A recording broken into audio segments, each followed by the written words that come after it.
أعوذ بالله من الشيطان الرجيم. بسم الله الرحمن الرحيم. الحمد لله رب العالمين، الصلاة والسلام على أشرف الأنبياء والمرسلين وعلى أهل بيته الطيبين الطاهرين المعصومين، واللعنة الدائمة على أعدائهم أجمعين. اللهم صل على محمد وآل محمد وعجل فرجهم. ابھی تک جو ہم نے بحث کی علم کلام کے حوالے سے، اعتقاد کے حوالے سے، عقائد کی اہمیت کیا ہے، پھر اس کے بعد ہم نے توحید پہ بحث کی، پھر اس کے بعد خداوند متعال کی یکتائی اور وحدانیت جو کہ توحید میں شمار ہوتی ہے. اس کے بعد جو ہماری بحث شروع ہوئی وہ عدالت الہی کے حوالے سے ہے، خداوند متعال کی عدالت کے حوالے سے. عدالت کا مطلب واضح ہے، عدل کا معنی واضح ہے. عدل کا معنی ہر اس چیز کو اس کے اصلی مقام پہ رکھنا، اسے عدالت کہتے ہیں. اور یا جو ہم نے اس دن لغوی معنی بیان کیے تھے، عدل کے لغوی معنی کیا ہے؟ عدل کا لغوی معنی ہے برابری. یا اسی طریقے سے اور بھی معنی تھے جو راغب اصفہانی نے بیان کیا، اور اسی طریقے سے دوسرے اہل لغت نے بیان کیے معنی عدل کے. اور قرآن مجید میں بھی عدل کے مختلف معنی استعمال ہوئے ہیں. عدل کے معنی برابری کے بھی ہوتے ہیں، عدل کا معنی جیسے کی بھی ہوتے ہیں، کسی شے کو اس جیسی کسی دوسری شے کو اس کی جگہ پہ قرار دینا. یا اسی طریقے سے عدل بھی ہے، اور اسی طریقے سے جب عدل ان کے ساتھ استعمال ہو تو اس کا ایک الگ معنی ہوتا ہے. یہ لفظی بحث تھی. پھر اس کے بعد عدل کا مفہومی معنی یہ تھا کہ خداوند متعال کی عدالت کو قبول کرنا، اور یہ ماننا ہے کہ خداوند متعال ظالم نہیں ہے، جابر نہیں ہے. جو جس چیز کا مستحق ہوگا خدا اسے وہ چیز عطا کرے گا. اگر کوئی انسان گنہگار ہے تو خداوند متعال اسے سزا دے گا، اور اگر کوئی انسان اطاعت گزار ہے تو خداوند متعال اسے جزا دے گا. یہ عدل کے جو علم کلام میں جو معنی کیے جاتے ہیں وہ یہ ہے عدل کے. اسی طریقے سے عدل کا علم فقہ میں الگ معنی ہے جو فی الحال مورد بحث نہیں ہے. عدالت کی بحث میں جانے سے پہلے ہم حسن و قبح کے حوالے سے بحث کریں گے. حسن و قبح، اچھائی اور برائی. ہمارے یہاں جو تھوڑا سا اختلاف ہے اچھائی اور برائی میں، جیسا کہ میں پہلے بھی بیان کر چکا ہوں، اصول دین یا کہا جائے اصول مذہب شیعوں کے نزدیک 5 ہیں، اور معتزلہ کے نزدیک 4 ہیں، اور اشاعرہ کے نزدیک 3 ہیں. معتزلہ اور امامیہ، علم کلام میں شیعوں کو امامیہ کہا جاتا ہے. امامیہ یعنی جو امامت کے قائل. امامیہ کے پاس اصول مذہب یا اصول دین 5 ہیں، اور معتزلہ کے پاس 4 ہیں. معتزلہ اور امامیہ یہ دونوں کے دونوں عدالت الہی کے قائل ہیں. لہذا اشاعرہ ان دونوں فرقوں کو، ان دونوں مذہبوں کو فرقہ عدلیہ کہتے ہیں، یعنی عدالت الہی کے قائل. لیکن اشاعرہ خداوند متعال کی عدالت کو قبول نہیں کرتے ہیں. اس پہ ایک مفصل بحث ہے جو فی الحال اس میں ہم وارد نہیں ہوں گے. فی الحال ہم بیان کریں گے حسن و قبح عقلی. فرق ہمارے اور اشاعرہ کے درمیان کیا ہے، یہیں سے سارا نتیجہ نکلے گا. اشاعرہ کا کہنا یہ ہے کہ اچھائی اور برائی عقلی نہیں ہے. ہمارا اور معتزلہ کا ماننا یہ ہے کہ اچھائی اور برائی عقلی ہے. یعنی کیا؟ یعنی شریعت کی ہمیں ضرورت نہیں ہے، کسی کے بتانے کی ضرورت نہیں ہے. خود ہماری عقل یہ قبول کرتی ہے، خود ہماری عقل جانتی ہے کہ بعض چیزیں بری ہیں اور بعض چیزیں اچھی ہیں. کہنے کی ضرورت نہیں، یعنی خداوند متعال کے کہنے کی ضرورت نہیں کہ خدا کہے کہ جھوٹ بولنا غلط ہے. خود ہماری عقل کہتی ہے کہ جھوٹ بولنا غلط ہے.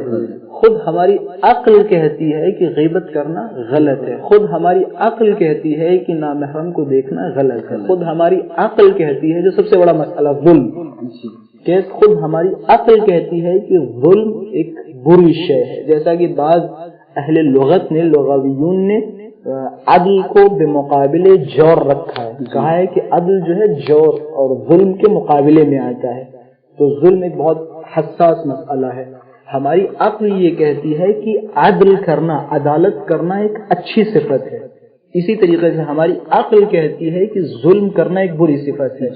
لیکن یہ تو ہمارا عقیدہ ہے. ہم حسن و قبح عقلی سمجھتے ہیں، یعنی اچھائی اور برائی عقلی ہے. خود انسان کی عقل فیصلہ کر سکتی ہے کہ یہ چیز اچھی اور یہ چیز بری ہے. لیکن اشاعرہ کا کہنا کچھ اور ہے. اشاعرہ کہتا ہے کہ ان میں خود تشخیص کرنے کی انسان کی یعنی اچھائی اور برائی میں ایسی کوالٹی نہیں ہے، ایسی کوئی چیز نہیں ہے کہ جس سے خود انسان اپنی عقل سے فیصلہ کر سکے کہ یہ اچھی ہے یہ بری ہے. بلکہ شریعت نے کہا یہ غلط ہے تو غلط ہے، شریعت نے کہا یہ اچھا ہے تو اچھا ہے. مثال کے طور پہ کہ ان کی نظر میں جھوٹ بولنا غلط نہیں ہے. جھوٹ بولنا تب سے غلط ہوا جب سے شریعت نے کہا. غیبت کرنا بری بات نہیں ہے کیونکہ شریعت نے کہا اس وجہ سے غیبت کرنا برا ہے. یا ظلم کرنا، کسی کا مرڈر کرنا یا کسی کے تماچے مارنا یا کسی کے گھوسے مارنا یا کسی کے لاٹھی مارنا کہ یہ برا نہیں ہے کہ کیونکہ شریعت نے کہہ دیا تب یہ برا ہے. اب ہم ان کے رد کے لیے ہمارے پاس بہت ساری دلیل ہیں، لیکن ایک چھوٹا سا مسئلہ جو ہم اشاعرہ سے کہیں گے، اغیون اشاعرہ، آپ یہ کہتے ہیں کہ خود اچھائی اور برائی کو ہمارے اندر پہچاننے کے کوئی راستے نہیں ہے، ہماری عقل تشخیص نہیں کرے گی بلکہ شریعت نے کہا تب یہ ایسا ہے.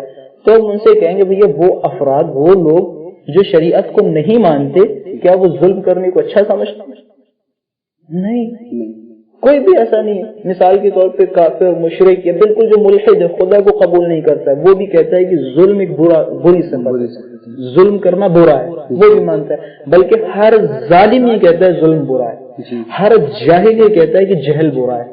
اسی وجہ سے مولا فرماتے ہیں علم کی فضیلت کے لیے اتنا کافی ہے کہ ہر جاہل یہی کہتا ہے کہ علم سیکھنا اچھی بات ہے. مثال کے طور پہ خود اس گاؤں میں ہم سب کے والدین یا بہت سارے دوسرے، ایک کلی بحث اگر کی جائے تو بہت سارے یہاں پہ والدین ایسے ہیں کہ جو بالکل جاہل ہیں، بالکل ان پڑھ ہیں، لیکن ان کے بچے کوئی ڈاکٹر بن رہے ہیں، کوئی فلاں بن رہے ہیں، کوئی فلاں بن رہے ہیں، کوئی اچھے مولانا ہیں، کوئی ایسے ہیں کوئی ویسے ہیں. کیوں؟ کیونکہ انہیں بھی پتا ہے کہ ہم جس چیز میں ہیں وہ غلط ہے. انہیں پتا ہے کہ ہم جاہل ہیں، یہ ایک بری صفت ہے. انہیں بھی پتا ہے کہ علم ایک اچھی چیز ہے. یعنی سمجھ میں یہ آتا ہے کہ اچھائی اور برائی عقلی ہے، اپنی عقل کے ذریعے سے تشخیص کی جا سکتی ہے. تو سوچیں وہ اچھائی اور برائی جو عقل کے ذریعے سے تشخیص کی جا سکتی ہے، اور آپ خدا بند متعال کی عدالت کے قائل ہیں. آپ خدا کی عدالت کو قبول نہیں کر رہے ہیں.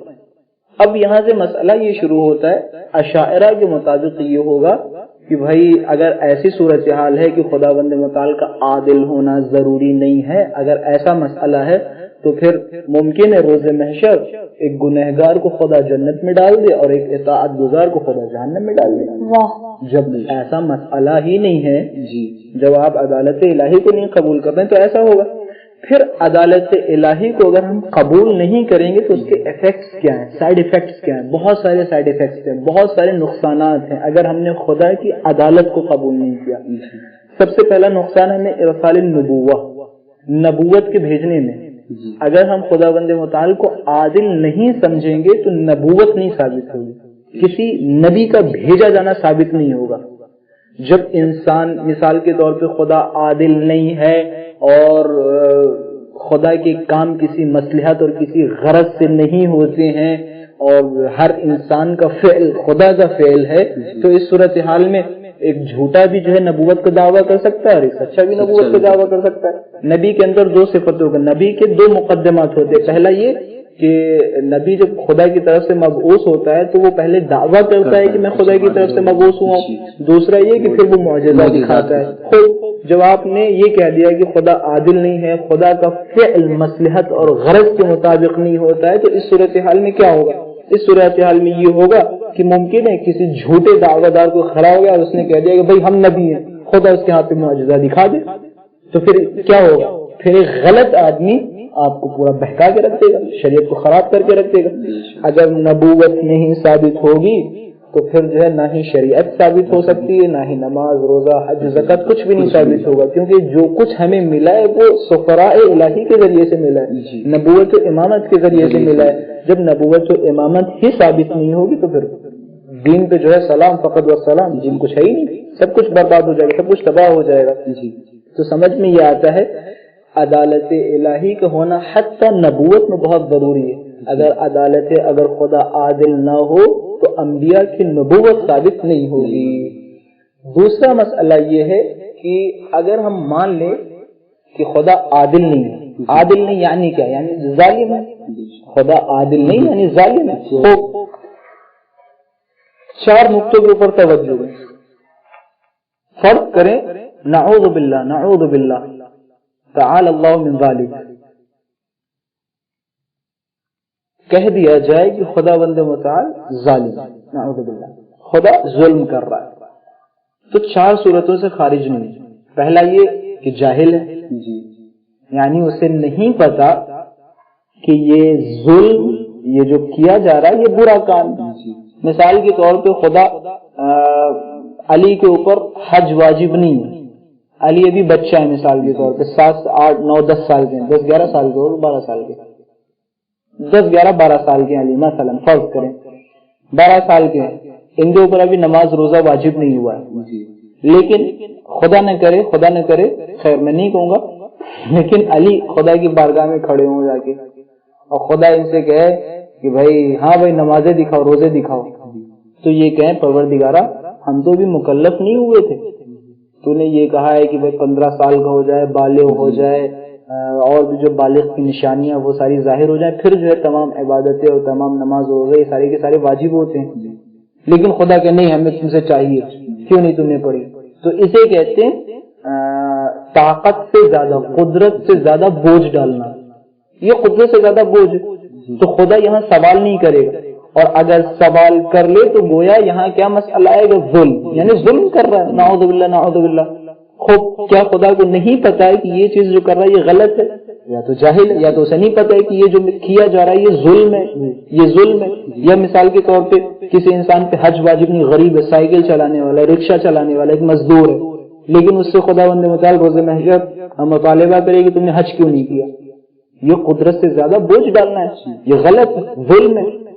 تو کیا اگر خدا بند متعال یہ کر لے، یہ روز محشر کر دے، تو کیا وہ اس کی برائی کے بارے میں کیا خدا کو نہیں پتا ہے کہ یہ ظلم ہے؟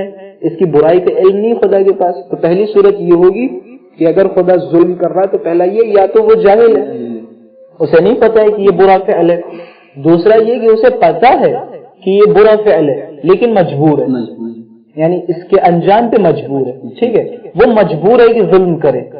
تیسرا پتا بھی ہو اسے کہ ظلم کرنا برا ہے، مجبور بھی نہ ہو، لیکن محتاج ہو کسی نہ کسی شے کا، کسی نہ کسی شے کا محتاج، احتیاج ہو کسی چیز کا، اس ظلم کی وجہ سے کسی چیز تک پہنچنا چاہتا ہو. یا مثال کے طور پر اس کا ارادہ نہیں ظلم کرنا، لیکن کہیں نہ کہیں سے وہ اس کا کچھ لنک ہو رہا ہے کہ کسی طرف، یا کسی کل ملا کے وہ محتاج ہے اس ظلم کرنے کا. چوتھی صورت یہ ہوگی نہ اسے پتا بھی ہے یہ ظلم ہے، نہ مجبور ہے، نہ محتاج ہے، بس بلا فائدہ.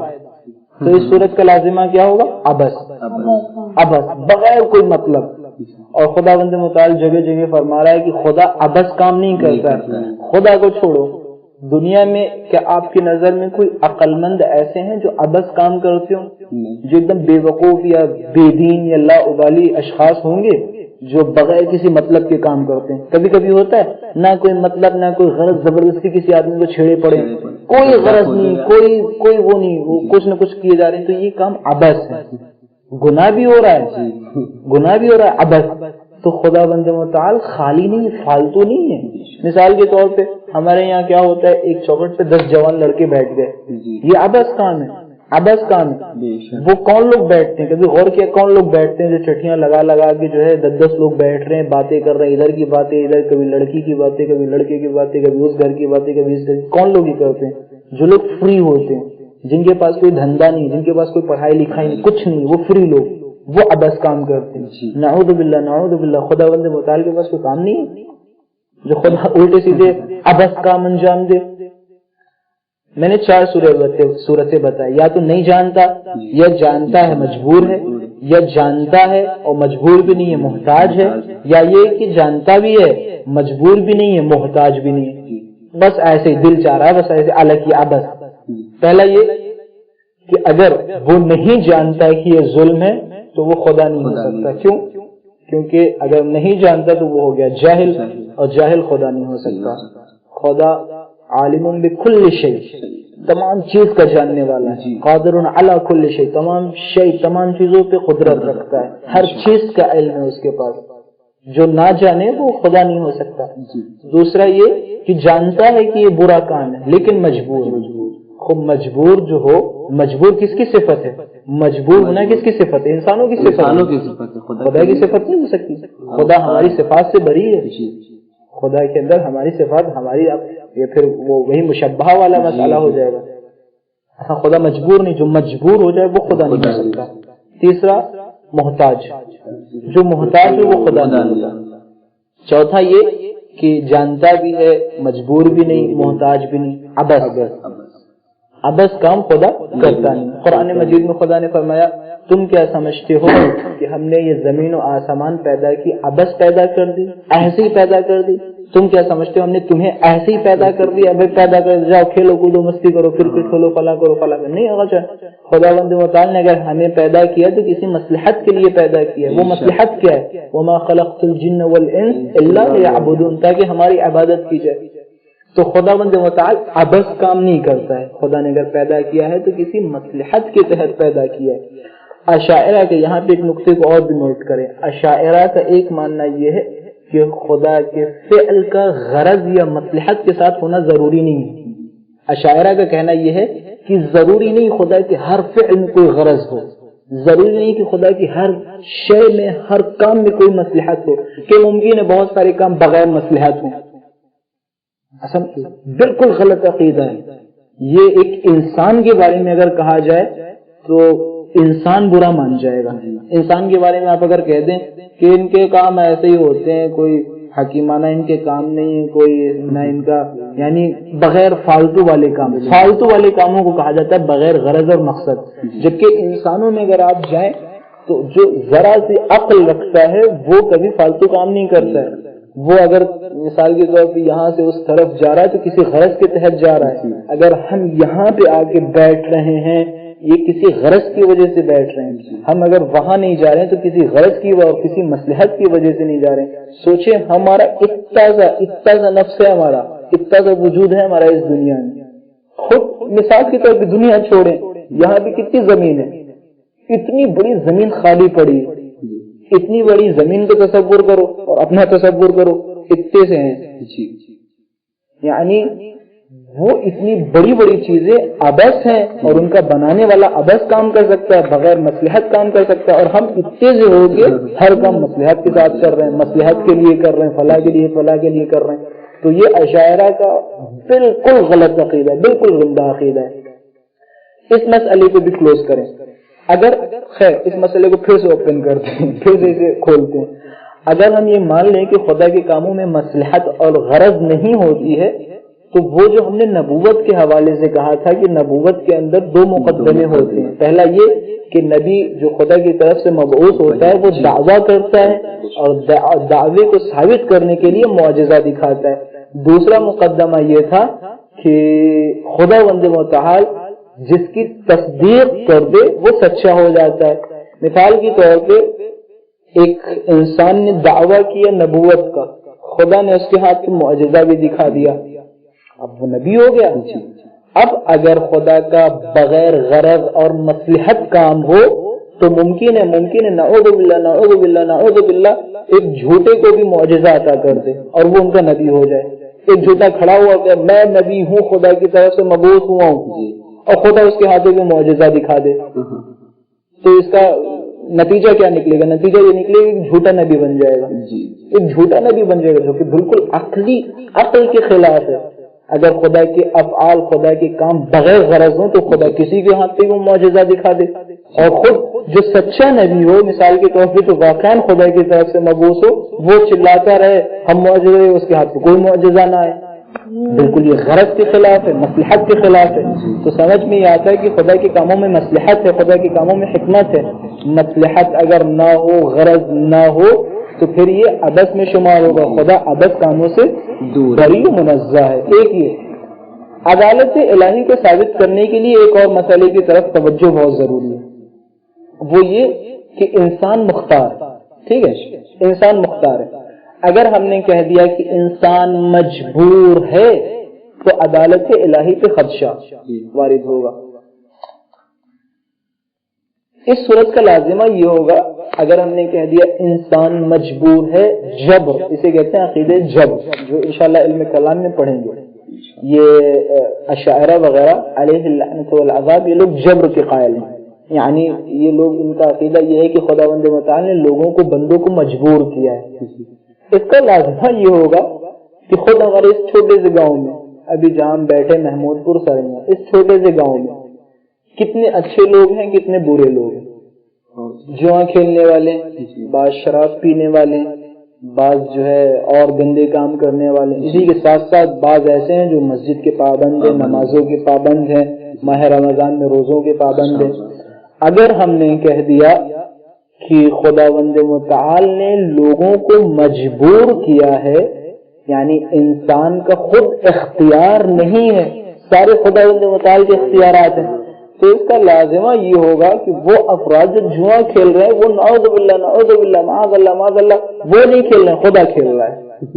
وہ جو شراب پی رہے ہیں وہ نہیں پی رہے ہیں، نعوذ باللہ خدا پی رہا ہے. کیوں بھائی؟ انسان کے پاس کوئی اختیار ہی نہیں ہے. پھر وہی ہوگا ذاکر نائک اور ان جیسے، خدا ان پر لعنت کرے، ان جیسے لوگ یہ کہیں گے کہ یزید نے نہیں مارا امام حسین کو، خدا نے مارا، نعوذ باللہ نعوذ باللہ.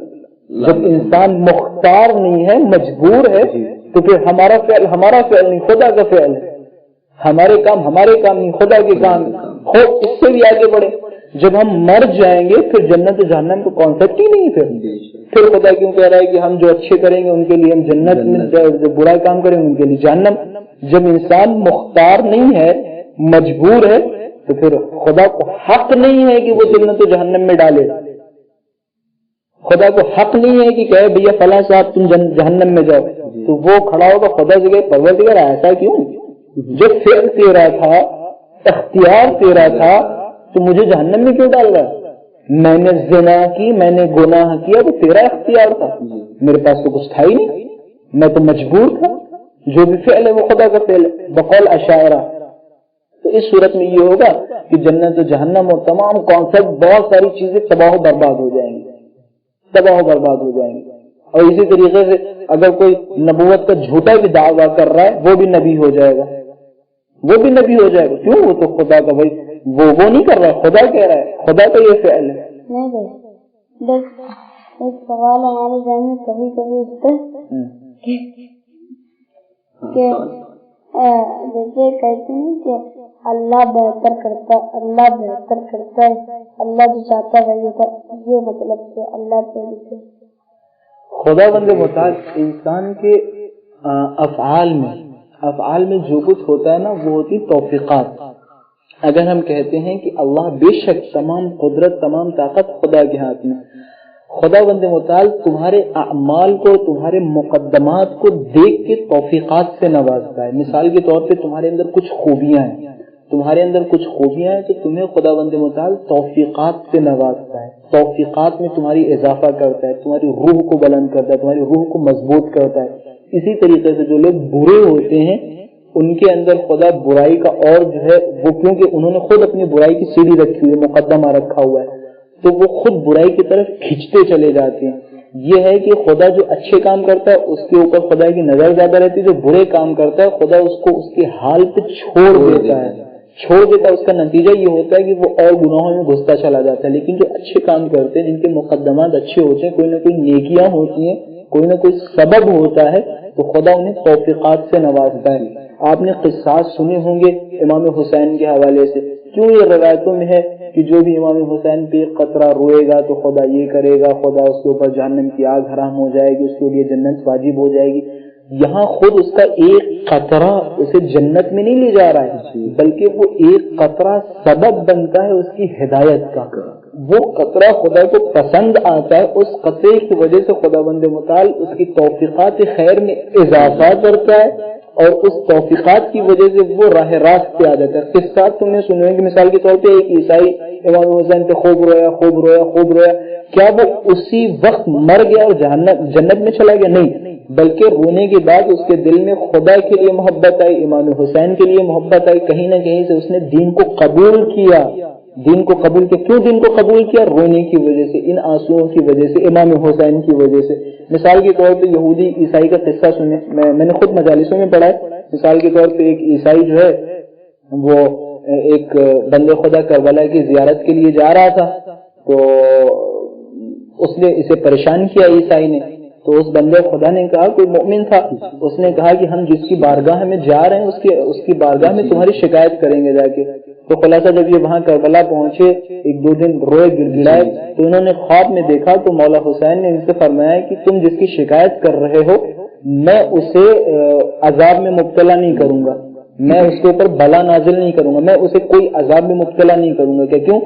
کیونکہ وہ مجھ پر احسان رکھتا ہے، اس کا حق میری گردن پہ ہے۔ مولا نے کہا آپ کی گردن پہ اس کا حق؟ تو مولا نے کہا کہ اس عیسائی نے کچھ دن پہلے نہر فرات پہ وہ بیٹھا ہوا، تو اس نے پانی لیا، لینے کے بعد اس کی آنکھ سے پانی کی طرف جب دیکھا تو اس کی آنکھ سے آنسو نکلے، اور اس نے کہا خدا لعنت کرے یزید پر، اتنا پانی ہونے کے باوجود رسول اللہ کے نواسے کو کربلا میں بھوکا پیاسا شہید کر دیا، کہ اس کی وجہ سے میں اس پہ قہر نازل نہیں کروں گا۔ جب یہ بندہ مؤمن پلٹ کے اس عیسائی کے پاس گیا تو اس نے مذاق اڑایا کہ بھیا تم تو گئے تھے، تم نے تو کہا ہم شکایت کریں گے، کہاں گیا میرے ساتھ؟ تو کچھ نہیں ہوا۔ تو اس بندے مؤمن نے کہا کیا تم کچھ دن پہلے نہر فرات کے پاس گئے؟ تو اس نے کہا کہ کیا ایسا ہوا تھا؟ کہ ہاں، لیکن تمہیں کیسے پتا؟ کہ جس کے پاس میں تمہاری شکایت کے لیے گیا تھا وہی امام ہے کہ جس کے لیے تم روئے تھے۔ کہ میرے مولا نے کہا ہے کہ تمہارے وہ ایک قطرہ آنسو کی وجہ سے، اب جیسے اس نے سنا فوراً کہا کہ میں اس حسین کے رب پہ ایمان لاتا ہوں۔ اب مجھے بتائیں یہ ایمان کیوں لے کے آیا؟ اس کی ہدایت کا سبب کیا تھا؟ وہ رونا۔ نہ یہ روتا، نہ امام حسین کہتے کہ یہ میری گردن پہ حق رکھتا ہے، نہ یہ اسلام قبول کرتا۔ تو اصل ہدف کیا ہوا جائے کہ وہی رونا۔ تو جب انسان کبھی انسان کی بعض نیکیاں ایسی ہوتی ہیں کہ جن کی وجہ سے خدا اسے توفیقات سے نوازتا ہے، تو خلاصہ اسی طریقے سے انسان کے خود جتنے بھی افعال ہیں وہ خود انسان کے اختیار میں، انسان مختار ہے۔ مولا کے پاس ایک آدمی آیا اور آنے کے بعد کہے کہ مولا ہم مختار ہیں یا مجبور؟ تو مولا نے کہا کہ اپنا ایک پیر اٹھاؤ۔ ایک پیر اس نے اٹھا دیا، کہ اب دوسرا پیر اٹھاؤ، کہ نہیں اٹھا پاؤں، کہ سمجھ کے کہ خداوند متعال نے تمہیں مختار بنایا ہے، لیکن ہر چیز میں تم مختار نہیں ہو، ہر چیز میں تم آزاد نہیں ہو۔ اس کی بھی جو ہے اس کی لمٹ ہے، ہر چیز میں تم آزاد نہیں۔ مثال کے طور پہ تم گناہ کر سکتے ہو، تم سب کچھ کر سکتے ہو۔ ابھی اسی صورت کیا تم مثال کے طور پہ ابھی سب کچھ کر سکتے ہو؟ نعوذ باللہ، کیا امام زمان تک تم پہنچ کے امام زمان کو بھی قتل کر سکتے ہو؟ اس چیز میں تم مجبور ہو، وہاں تک نہیں پہنچ سکتے۔ مختار ہو، سب کچھ کر سکتے ہو، گالیاں نعوذ باللہ گالیاں دے سکتے ہو، سب کچھ کر سکتے ہو، لیکن کیا ابھی فی الحال امام زمان جو کہ پردہ غیب میں ہے، اس چیز میں فی الحال تم مجبور ہو، نہیں پہنچ پاؤ۔ تو اسی طریقے سے بالکل بھی آزاد نہیں ہے اور بالکل نہ ہی جو ہے مجبور۔ روایت ہے مولا نے فرمایا لا جبر ولا تخویف بل امر بین ذالک، نہ ہی جبر ہے اور نہ ہی تخویف ہے، بلکہ اس کے درمیانی امر ہے۔ یہ بھی ماننا، یہ بھی یاد رکھیں، ایک طرف ابھی جو ہم نے بحث کی وہ جبر کہ بندہ مجبور نہیں، دوسری طرف یہ بھی یاد رکھیں کہ ایسا بھی نہیں کہ بندہ بالکل آزاد ہے، بندہ بالکل آزاد ہے، جو من چاہے کرے، ایسا بھی نہیں۔ خدا کبھی کبھی جو ہے روکتا بھی ہے، کبھی مثال کے طور پہ کہتے ہیں نا مارنے والے سے بچانے والا بہت اچھا ہے، وہ کہتے ہیں نا مارنے والے سے بچانے والا بڑا ہے۔ یعنی تم آزاد ہو، آزادی کا مطلب یہ نہیں کہ جس کو تم چاہو اس کو مار دو جا کے، آزادی کا مطلب یہ نہیں کہ جو تم چاہو کر دو جا کے، نہیں، بہت ساری جگہوں پہ رکاوٹیں بھی بنتی ہیں۔ آزادی کا مطلب یہ نہیں کہ جس ملک پہ تم چاہو حملہ کر دو، نہیں، کبھی کبھی غیبی طاقتیں بھی ملتی ہیں۔ تو آزادی کا مطلب یہ نہیں ہے، یعنی تم آزاد بھی ہو لیکن کچھ چیزوں میں مجبور بھی ہو۔ یہ عقیدہ ہے ہمارا یہ ماننا ہے کہ بندہ بالکل مجبور ہے غلط ہے. اسی طریقے سے یہ ماننا ہے کہ بندہ بالکل آزاد ہے، جو کالا پیلا نیلا کرنا چاہے کر لے، یہ بھی غلط ہے. تو خلاصہ کلام یہ ہے کہ خدا بند متعال عادل ہے، خدا ظلم نہیں کرتا، خدا ناحق کسی کو پریشان نہیں کرتا، خدا اطاعت گزار کو اس کی جزا دیتا ہے، خدا گنہگاروں کو اس کی سزا دیتا ہے. جیسا تم بوگے ویسا کاٹو گے، جو تم کرو گے وہی تمہارے ساتھ ویسا ہوگا. خداوند متعال عادل ہے اور خدا کی عدالت میں کوئی شک نہیں ہے. اگر ہم یہ عقیدہ رکھیں کہ خدا عادل نہیں ہے تو پوری دنیا کے تمام اعمال، تمام چیزیں، خلقت کا نظام پورا بدل جائے گا اگر ہم نے خدا کی عدالت کو قبول نہیں کیا. حتیٰ انبیاء کی رسالت خطرے میں آ جائے گی، دین خطرے میں آ جائے گا، شریعت خطرے میں آ جائے گی، نماز، روزہ، حج، زکوٰۃ کچھ نہیں ثابت ہو پائے گا اگر ہم نے خداوند متعال کی عدالت کا عقیدہ نہیں رکھا. قرآن مجید میں مسلسل بہت ساری آیات ہیں. خدا کہتا ہے وما ظلمہم، ہم نے ان کے اوپر ظلم نہیں کیا، ولکن کانوا انفسہم یظلمون، لیکن وہ لوگ ہیں جو خود اپنے نفسوں پہ، اپنے آپ پر ظلم کرتے ہیں. اسی طریقے سے خدا کی آیت ہے، خداوند متعال فرماتا ہے کہ فتیلہ، ہم ایک ذرہ برابر جو ہے ان کے اوپر ظلم نہیں کرتے. اور اسی طریقے سے آیت ہے کہ ہم ان کے اوپر مثقال ذرۃ، ایک ذرے کے برابر ہم ظلم نہیں کرتے. اسی طریقے سے بہت ساری روایتیں ہیں جس میں معصومین علیہ السلام نے فرمایا کہ خدا عادل ہے، خدا ذرہ برابر کسی کے اوپر ظلم نہیں کرتا اور نہ ہی خداوند متعال کو ظالم پسند ہیں.